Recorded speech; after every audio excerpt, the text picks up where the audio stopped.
là, on Non, commence non. par lisse. Voilà. Normalement. Voilà, donc très très calme, très J'entends. très doux. Tu disais dans ton travail justement qu'ils atteignent des pointes de vitesse de 4 cm/h. Voilà, tout à Franchement, fait. Ah, quand ils ont très faim, c'est Oui. 4 cm. Ouais. Franchement, waouh, Ouais. ça y va. Hein. Faut Oui, pas oui. cligner des yeux parce que sinon. Ouais, on le loupe. Mhm. Alors, les blobs ont très bien bougé ce jour-là, ce qui était rare. Sauf que la GoPro, elle était mal mise au point. Et j'ai eu des données floues, de 8 heures de flou. Et de l'autre côté, on avait Cannibal Corpse, Unleashing the Bloodthirsty.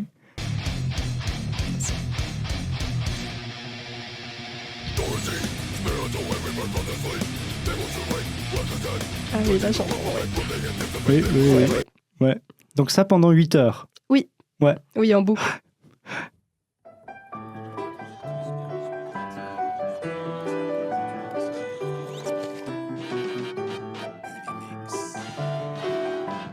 Bonjour à toutes et à tous et bienvenue sur Unimix. On se retrouve aujourd'hui pour une nouvelle parenthèse académique, une parenthèse académique junior.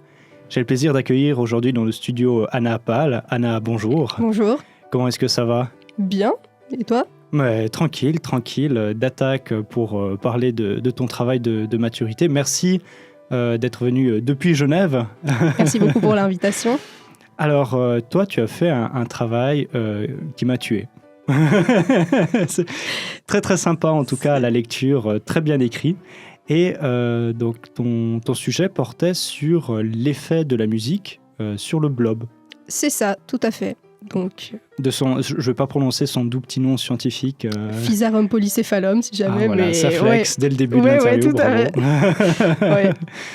Ouais. Donc, on a là un spécimen du blob, enfin le blob Oui. de l'expérience sur la table. Donc, merci aussi de nous rejoindre dans nos studios. Oui. Pourquoi Alors, ouais, c'est une question qu'on m'a beaucoup posée. Pourquoi est-ce que j'ai choisi de faire ça ? Alors, j'ai découvert le blob en 2e lors d'un cours de biologie et il m'a fascinée. Donc, je savais à ce moment-là que je voulais faire mon travail de maturité en lien avec cet organisme. Et en parallèle, je fais beaucoup de musique. Donc, je me suis dit, pourquoi pas combiner mes deux passions, science et musique. Et c'est comme ça que m'est venue l'idée de faire écouter de la musique à un unicellulaire. Incroyable. Ouais. Tu fais de la musique. Qu'est-ce que tu fais comme musique ? Je fais du piano. Oh, d'accord. Ouais. Ok, oui. Ouais. Et donc, le blob, Ouais. c'est un unicellulaire. C'est-à-dire... Donc, c'est un organisme qui n'est composé que d'une seule cellule. Mais cette cellule, vu qu'on peut le voir, elle ne fait pas une petite taille, mais elle peut atteindre des tailles gigantesques. Elle peut atteindre même la taille d'un terrain de foot, on dit. Et cette capacité vient du fait qu'il est plurinucléé, donc c'est-à-dire il possède plusieurs noyaux qui peuvent se répliquer et ainsi le blob peut atteindre des tailles énormes. Il est macroscopique et il est génial pour faire des expériences éthologiques. Oui, tu disais, je crois que dans un laboratoire, un blob avait atteint jusqu'à 53 mètres de long. Oui, c'est ça, Ce qui est quand même assez impressionnant pour dire que c'est une cellule. Oui, c'est ça. Donc, ce blob, en fait, qu'est-ce que tu as dit comme expérience éthologique ? Éthologique, Oui. donc étude du comportement animal. D'accord, oui. Et pas animal, mais étude du comportement plutôt en général. Parce que justement, le blob n'a eu de cesse de mettre en question les scientifiques, animal, végétal, champignon. Est-ce que tu peux développer un peu son histoire ? Alors, le blob a un cycle de vie qui est quand même très particulier, puisqu'il va, au cours de sa vie, avoir plusieurs phases. Il va avoir une phase qu'on dit mixamibe, c'est-à-dire qu'il va ressembler... Le blob, il ne va pas être jaune comme ici, mais ça va être plutôt des espèces de petits amibes, d'où le nom mixamibe, qui vont se déplacer afin de se rejoindre, puisqu'ils sont haploïdes à ce moment-là, c'est-à-dire qu'ils possèdent que la moitié de leur ADN, enfin, pas de leur ADN, mais du jeu chromosomique. Donc, un seul N, pas deux N. C'est comme des cellules sexuelles, en fait. Et ensuite, ces mixamibes se rejoignent et ils vont créer un plasmode, comme on peut le voir ici. Et ce plasmode, il ressemble beaucoup à un champignon, si on regarde. Alors les scientifiques, pour moi, c'est un champignon, mais pour les scientifiques, c'était un végétal, pour eux. Avec ses couleurs vives, jaunes, ils pensaient que c'était un végétal, alors que les mixamibes, ils pensaient que c'était des animaux. Et finalement, lorsque ce blob va à nouveau se reproduire, dans ce cas-là, il va faire des spores, à la manière d'un champignon. Donc les scientifiques, ils étaient un peu embrouillés, ils ne savaient pas trop où placer le blob. Et ils l'ont mis un peu dans le fourre-tout, c'est-à-dire les protozoaires, pas du tout les protozoaires, les protistes. Les protistes, c'est un peu ce qu'on n'arrive pas à classer, ce qui est pas normal, on le met là-bas. C'est la classe poubelle, quoi. Voilà, c'est ça. C'est les autres. Voilà. Mais depuis peu, il me semble depuis 2015, il est classé dans le groupe des amibozoaires. Voilà, okay. il me semble. Je vais te croire là-dessus. Je sais plus. Et donc le blob, malgré le fait que il n'a pas de cerveau, il n'a pas d'oreille, il n'a pas d'yeux, il y a déjà des expériences qui ont été faites, notamment avec la lumière, c'est ça ? Oui, tout à fait. Une expérience a été réalisée par un chercheur qui s'appelle Adamatsky, qui s'intéresse beaucoup à l'utilisation d'unicellulaires dans le milieu informatique. Il s'est posé la question si le blob pouvait percevoir la lumière qui arrivait sur lui. Et pour cela, il a placé le blob sur des électrodes pour mesurer son potentiel électrique face à différentes illuminations de couleurs différentes, par exemple du rouge, du vert, du bleu. Et il s'est rendu compte que le blob perçoit le changement de couleur. Le changement de couleur, mais également si la lumière est éteinte ou allumée. Donc son potentiel électrique va varier en fonction de quelle couleur est présentée. Alors qu'il n'a aucune chose, entre guillemets, qui est normalement designée ou qui est là pour recevoir ce genre de stimuli. Oui, c'est ça. Donc, bien sûr, j'ai dit que ton travail m'avait tué, entre guillemets, parce que justement, tu as une écriture assez sympathique. Et bien que le sujet porte au sourire, en fait, il est aussi extrêmement important, notamment justement sur l'usage de la musique en médecine. Tu citais quelques exemples, par exemple avec les enfants qui sont nés trop tôt, les prématurés. Oui, tout à fait. Oui, donc durant les dernières années, on s'est rendu compte de plus en plus que la musique pourrait rejoindre le milieu médical, puisqu'il semble qu'elle peut vraiment aider dans certaines situations, comme par exemple le développement cognitif des prématurés. Des expériences ont été réalisées à l'Université de Genève, au HUG, avec la chercheuse Petra Huppi, il me semble, qui regardait si les prématurés avaient un meilleur développement cérébral s'ils écoutaient de la musique durant la période justement de prématurés. Et alors les résultats, moi j'ai pas encore trouvé les résultats de cette expérience. J'imagine parce que les enfants sont encore trop jeunes pour vraiment avoir des résultats sur le long terme. Mais c'est intéressant de voir que la musique, elle va de plus en plus rejoindre le milieu médical. Il y a également, c'est le National Geographic qui a écrit il y a quelques années que la musique fait partie des 12 innovations qui vont révolutionner la médecine. Donc, je pense que c'est intéressant de voir comment ça se passe au niveau cellulaire aussi. Tu citais aussi une autre étude qui avait étudié le comportement de rats. Oui. Qui les avait fait écouter, si je crois bien, du Mozart. Oui, Philip Glass. Oui, ouais. Et White Noise. Rien, donc, enfin, rien entre guillemets, ouais. Et il y a quand même une différence qui est apparue, je crois. Oui, c'est ça. Il s'était rendu compte que les rats qui écoutaient une sonate de Mozart, il me semble, arrivaient à sortir d'un labyrinthe plus rapidement que ceux qui n'écoutaient pas du Mozart, mais justement des sons plus neutres, un peu de relaxation. Et ce qui est intéressant dans cette expérience, c'est que la musique n'était pas juste mise pendant les expériences, donc pendant que les rats résolvaient le labyrinthe, mais vraiment depuis qu'ils étaient nés et même avant, in utero, ils écoutaient déjà la musique. Donc c'était vraiment sur le long terme qu'ils regardaient l'effet de la musique. Quelque chose que j'ai aussi trouvé intéressant par rapport à ton travail, c'est que toutes les études sont des études, mais toutes les études ne sont pas égales. Tu avais trouvé notamment une étude qui démontrait apparemment que les plantes grandissaient plus vite, je crois. Oui. Tu peux nous expliquer un peu ce qui s'est passé en fait? Alors, c'était encore au tout début de mon travail de maturité et j'avais trouvé un article qui me semblait excellent parce que c'était un protocole déjà tout écrit pour des plantes.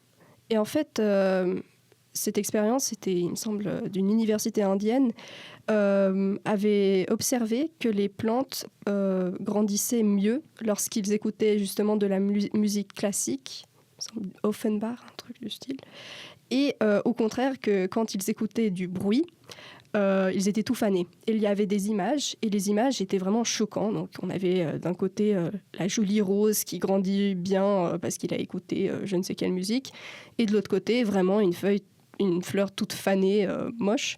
C'était presque « vous n'allez jamais croire ». C'était ça, c'était vraiment ça. Et alors justement, j'ai demandé à ma prof de TM, mais ça semble quand même un peu étrange parce qu'à côté des autoroutes, les plantes y vivent quand même alors qu'il y a beaucoup de bruit. Et en effet, elle m'a conseillé d'utiliser un outil qui va regarder si les articles scientifiques sont vraiment fiables ou pas. Donc c'est un peu un classement des articles. Simago, je crois. Simago, ouais, tout à fait. Et je me suis rendu compte qu'il n'y est même pas dans ce classement. Donc qu'il n'est pas du tout fiable. L'article était probablement pseudo-scientifique. C'était un peu pour faire le buzz. Oui, donc très important aussi justement lorsque l'on fait ses recherches de base, de garder quand même un esprit critique. Oui, tout à fait. Ouais. Et donc tous les blobs ne sont pas égaux non plus. Ouais. Est-ce que tu peux nous expliquer un peu toute cette aventure? Vraiment, c'est un peu comme Martine. Blob n'aime pas le sel. Blob s'échappe. Blob n'aime pas le flocon d'avoine bio. Oui, c'est ça. Donc, oui, en effet, les blobs, on peut en trouver plusieurs souches différentes. Donc, il y a des blobs qui proviennent d'Australie, c'est les blobs australiens, les blobs américains. Il y a aussi les blobs japonais qui sont utilisés dans la recherche. Et alors, moi, j'avais commencé mes expériences avec un blob australien que j'avais reçu à Noël. Quel beau cadeau de Noël. Ouais. Et justement, je me suis rendu compte que le blob australien, il bougeait pas beaucoup. C'est-à-dire qu'il avançait très lentement, voire à peine. Alors, déjà aussi, en fait, ce qui m'a surpris avec cet organisme unicellulaire, c'est que il peut être en veille, c'est ça? Oui, c'est ça. Donc, tu peux expliquer un peu, justement, parce que je m'étais dit au début, l'Australien, après la veille, tout d'un coup, je sais pas. Donc, les blobs, ils ont cette faculté de pouvoir être desséchés. Donc, c'est une phase qu'on appelle une phase de sclérote. Et durant cette phase, ils vont pas se nourrir, pas boire, rien du tout. Et ce qui est chouette, c'est qu'on peut les réveiller, c'est-à-dire juste on prend la sclérote. D'ailleurs, c'est comme ça qu'on les reçoit par la poste, les blobs, en forme de sclérote. C'est sur un petit bout de papier, un truc jaune. On le pose, on rajoute quelques gouttes d'eau et là, il se réveille. Mais ce temps de réveil peut varier justement en fonction de quelle souche on utilise, mais aussi au sein d'une même souche, suivant des facteurs que j'ignore, ça peut varier le temps de réveil. Et donc j'avais commencé mes expériences avec des blobs australiens. Et ces blobs ne bougeaient pas trop.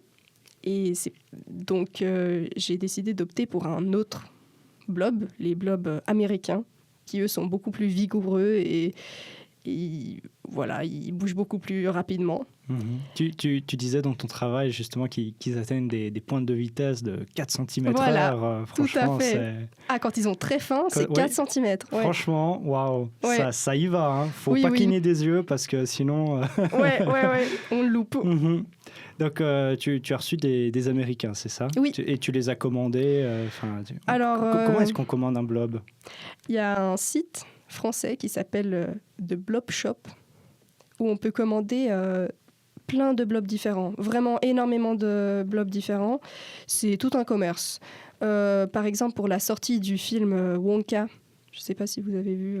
J'ai pas vu le bref. film en lui-même. Mais... Donc, ça parle de chocolat en soi. Oui, Ils ont sorti un blob brun, couleur chocolat, dont le logo, c'est le petit blob avec le chapeau de Wonka. Ok. Voilà, donc on peut acheter tout type de blob sur ce site.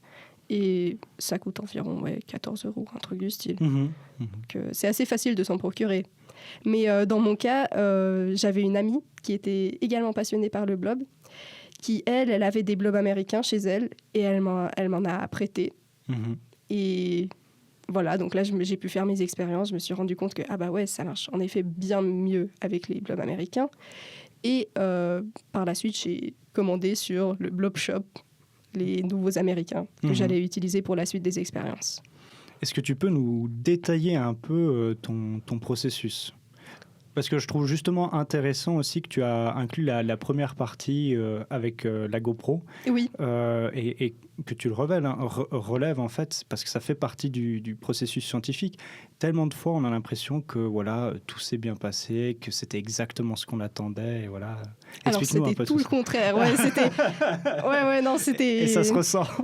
Ouais, c'était très dur de mettre en place l'expérience. Alors, justement, moi, je suis partie un peu en ça va être sympa, j'ai déjà une idée de ce que je vais faire. Et y a plein de choses qui sont... Je sais pas, ça s'est pas passé comme prévu. Parce que déjà, il y avait des travaux à côté de chez moi.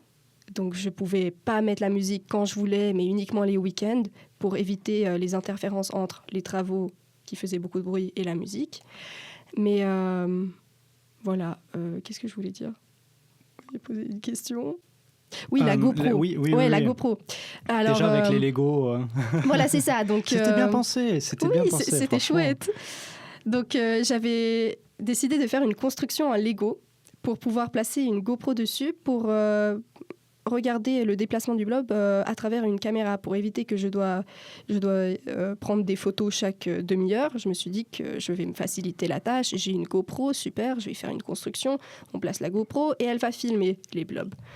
Alors, les blobs ont très bien bougé ce jour-là, ce qui était rare. Sauf que la GoPro, elle était mal mise au point. Et j'ai eu des données floues, de 8 heures de flou. Et bien sûr, je m'étais dit que c'est super. Comme ça, je peux partir de chez moi pour éviter d'écouter Cannibal Corpse, du heavy metal. Ah oui. Alors, je vais pouvoir passer alors les deux... Comment est-ce que tu as choisi les deux musiques que tu voulais passer ? Alors, je voulais choisir des musiques qui sont très différentes, mais tout de même qui se ressemblent un peu. Donc ici, j'ai choisi une consolation du compositeur classique Liszt et un morceau de heavy metal de Cannibal Corpse. Et ces musiques, ils sont très opposées dans leur caractère, mais par contre, leur tempo est similaire. Ils ont les deux un tempo d'environ 120 battements par minute. Et comme ça, je me suis dit qu'au moins, j'ai ce facteur qui est pareil pour les deux musiques. Et que... Pour que ce soit, qu'il y ait quand même quelque chose de comparable. Voilà, c'est ça, pour que ce ne soit pas juste deux musiques un peu au bol qui ne se ressemblent pas trop. Ici, au moins, j'ai le tempo qui est similaire. Donc, excuse-moi si ça va faire fort dans les... on commence par Lys. Voilà.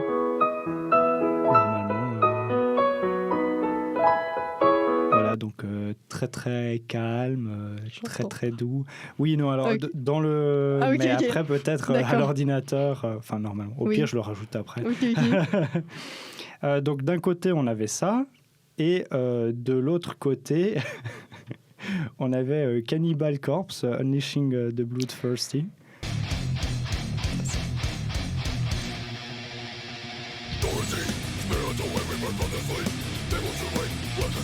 Ah oui, là, j'entends. Ouais. Donc ça pendant 8 heures. Oui. Ouais. Oui, en boucle. Mon Dieu, ça me bute. Et tu faisais l'expérience dans ta chambre. Oui. Donc tu n'étais plus dans ta chambre pendant 8 heures, j'étais exilée. Ouais. Et la même musique en boucle. En boucle. Encore et encore. L'enceinte que tu avais placée, tu l'avais aussi mis à 70 décibels, je crois. Oui, c'est ça. Ouais. en écoutant ces musiques en boucle, mes statistiques Spotify étaient totalement biaisées à la fin de l'année. Ah mon Dieu, oui, j'imagine. Ouais, on m'a dit que les musiques que j'avais le plus écoutées, c'était justement ces deux musiques. Non, quel hasard. Ouais. Donc, Et donc pendant plusieurs week-ends, tu as fait ces expériences, c'est ça? Ouais, c'est ça. Mhm. Pendant trop de week-ends. trop de week-ends. Ouais. Et justement, c'était dans ta chambre, mais on entendait dans le reste de la maison. Oui, quoi. ça résonnait bien. Ouais, une bonne acoustique. Mhm. Oui, parce que tu disais aussi que tu aurais pu le faire à l'école, Oui. mais déplacer ce pauvre petit blob, ça le stresse. Oui, c'est ça. Ouais. Là, justement, j'ai remarqué que pendant le trajet Genève-Fribourg, dans le train, il n'a pas bougé du tout. Ah. Donc, ouais, justement, Ok. il n'aime pas trop le déplacement. Mais littéralement, quoi. C'est vraiment net, ouais. Ok. il ne bouge pas. Bon, après, peut-être qu'il se nourrit aussi. Il a des petits flocons d'avoine juste ici, Ah, voilà. qu'il mange. Les Quakers Voilà, les américains Quakers. que tu as dû trouver. Voilà. Mais c'est impressionnant, même ça, dans ce genre d'expérience. Et justement, tu le relèves, c'est pas des choses auxquelles tu penses Oui. de base. Ouais, justement, ici, comme j'avais commencé mes expériences avec la souche australienne, j'utilisais des flocons d'avoine que j'avais trouvés dans un grand magasin, la première boîte que j'ai trouvée, en fait. Et ça marchait très bien, c'était des flocons d'avoine bio et les blobs australiens, ils le mangeaient sans problème.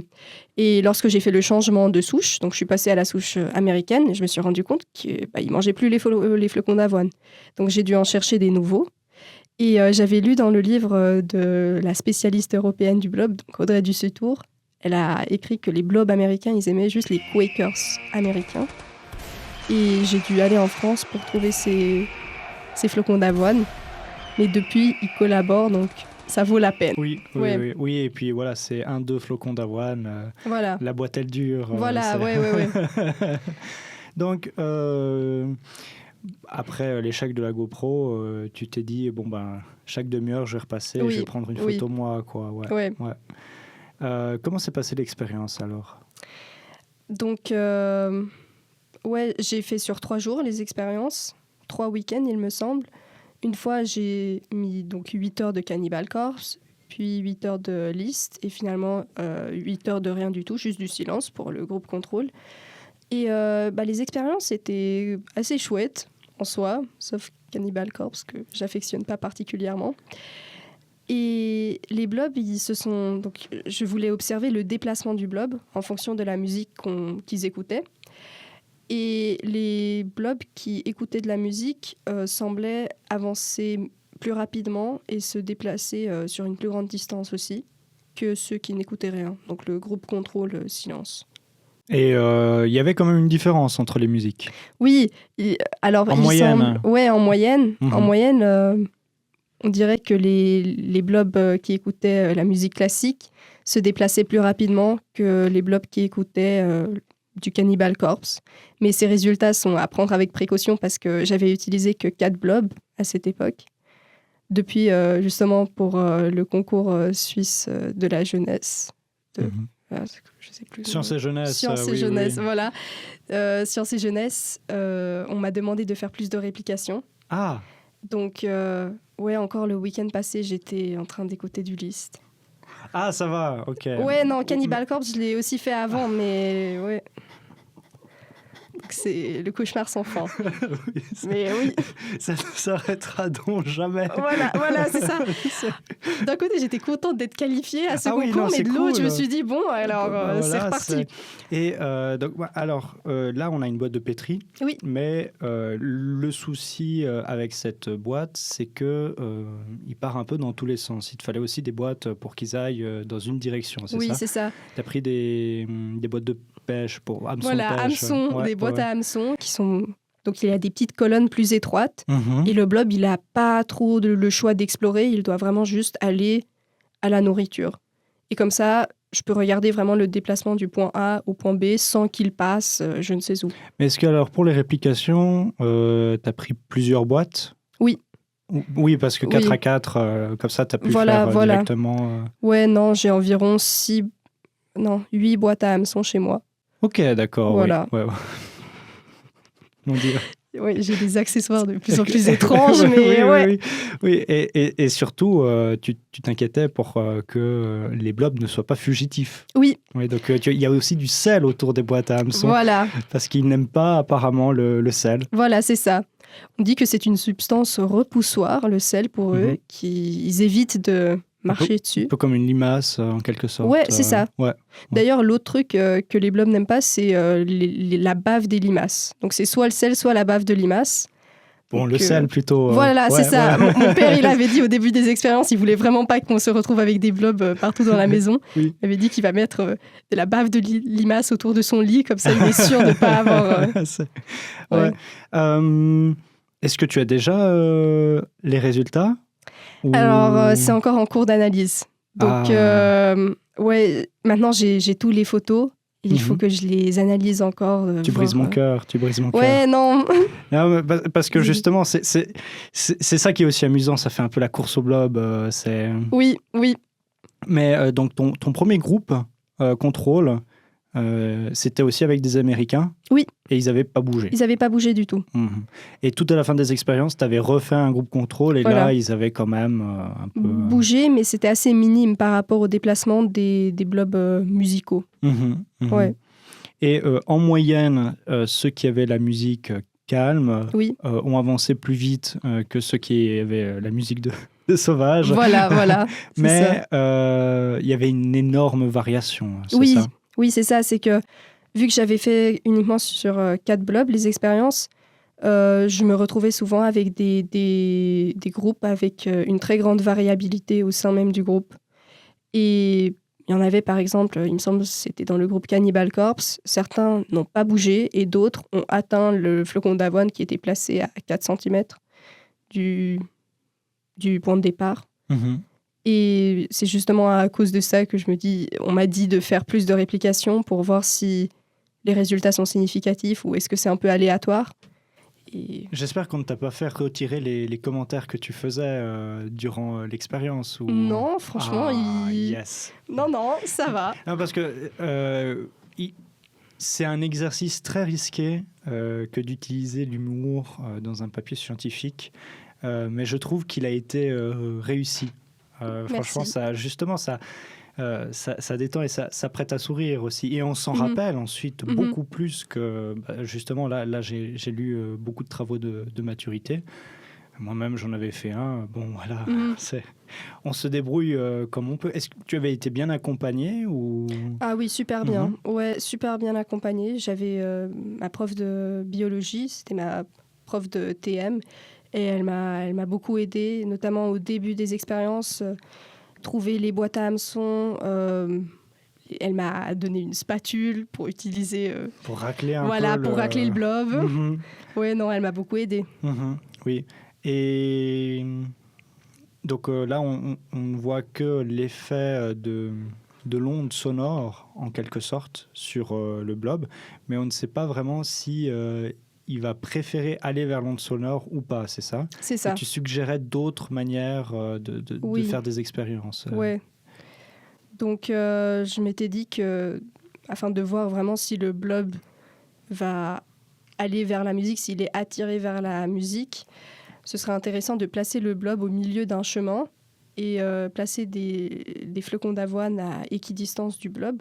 Mais de mettre une source de musique d'un côté, afin de voir si le blob va plutôt aller du côté où il y a la musique et la nourriture, ou seulement la nourriture.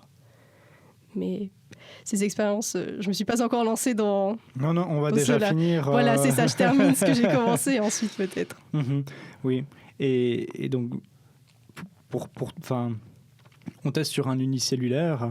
parce que si ça marche sur un unicellulaire, il y a de fortes chances que ce soit aussi quelque chose qui puisse toucher tous les êtres vivants, entre gros guillemets.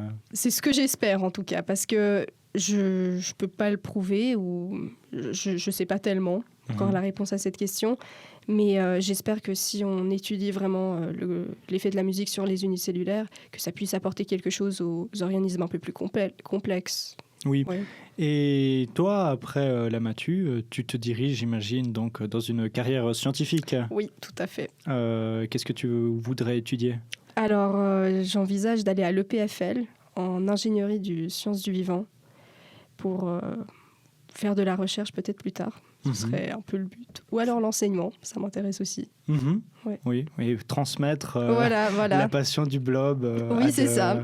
Et qui sait, peut-être un jour faire un travail de maturité avec les deux. Les électrodes Oui, aussi, oui. oui, pour tester comment c'était la réaction, à quel point est-ce qu'il s'ouvre. Non, comment est-ce que justement tu dis avec les électrodes, le potentiel. Oui, le potentiel électrique. Est-ce qu'il va varier en fonction des musiques que je mettrais? Ça, ce serait cool. Assez sympa, ouais. Franchement, pas mal du tout pour toi. Bon, justement, tu l'as explicité, il y a eu un souci technique avec la GoPro, il y a eu un souci technique avec la souche, et il y a eu un souci technique avec le contrôle numéro 1, les travaux et tout ça. Mis à part ça, qu'est-ce qui a été le plus compliqué pour toi? Alors, très honnêtement, je pense que c'est faire la gélose pour les blobs. C'est-à-dire? Parce que on ne le voit pas ici, mais quand même un peu. Donc, dans la boîte de pétri, je ne les place pas juste dans la boîte, mais je dois mettre une gélose en dessous. Et je suis très nulle en cuisine. Et faire une gélose, au début, c'était très compliqué pour moi. De mettre la bonne dose d'agar-agar, de porter à ébullition. Bon, alors, c'est un peu basique, mais... Oui, non, mais justement... Ça m'avait beaucoup... Ouais, j'ai raté beaucoup de gélose avant d'en faire des bonnes. Qui eût cru qu'en faisant justement ton thème sur la musique et un organisme unicellulaire, tu devais faire de la cuisine. Faire de la cuisine, ouais. Voilà, ouais. Mais maintenant, ça va. Ça va, maintenant, voilà. Si jamais il faut faire une gélose... Les yeux fermés, voilà, on appelle Anna. Oui, c'est ça. Je peux faire une gélose. Oh, mais extraordinaire. J'ai presque envie de piquer ton mot de fin. Ne jamais faire confiance à un unicellulaire. Non, faut pas... Ah non. C'est des coquins, hein. Ça se voit pas, mais... Ils sont imprévisibles. Ah oui, c'est tac, comme ça, d'un coup, je cligne des yeux. Ils sont déjà loin. Ah ouais, ça grandit si vite. Ouais, c'est ça. Ah, mais extraordinaire, oui. Écoute, merci beaucoup d'avoir partagé un peu ce magnifique travail de maturité sur un unicellulaire et la musique. Merci beaucoup pour l'invitation et la possibilité de partager. Je te souhaite bonne chance pour les examens qui arrivent. Merci beaucoup. Très vite. Ouais. J'imagine. Trop vite. Ouais. Et bien du plaisir lorsque tu iras à Lausanne. Oui, merci. Ouais. En croisant les doigts, normalement, voilà. J'espère que ça va aller. Oui. Ouais. Et puis, je te tiens les pouces pour le concours. Merci. Ouais. Tip top. Merci. Et merci à vous toutes et tous de nous avoir accompagnés dans cette petite péripétie avec mes deux invités, Anna Pal et le Globe. Oui. On se retrouve tout bientôt pour une prochaine parenthèse académique.